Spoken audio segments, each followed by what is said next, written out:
1845 жылдың 10 тамызы қазақтың бір туар ақыны Абай Құнанбайұлының туған күні. 2020 жылы үкіметтің қаулысымен 10 тамыз Абай күні болып бекітілген болатын. Абай адамгершіліктің, білім мен парасаттың символы. Ол өз халқын оятуға, еркін ойлауға, еңбек етуге үндеді. Ол ойшылы Абай Құнанбаев пайда ойлама, ар ойла, талап қыл, артық білуге деді. Иә, ар намыс, тәртіп, адал қызмет біздің өмірлік қағидамыз.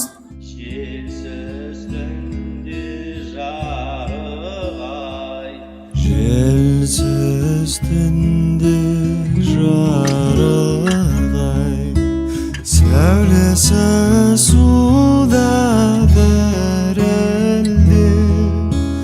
Ұлы Абайдың 180 жылдығына орай Абай ұлы тұлға атты челленджді Ұлытау облысы төтенше жағдайлар департаментіне қабылдап, Жетісу облысы төтенше жағдайлар департаментіне жолдаймыз.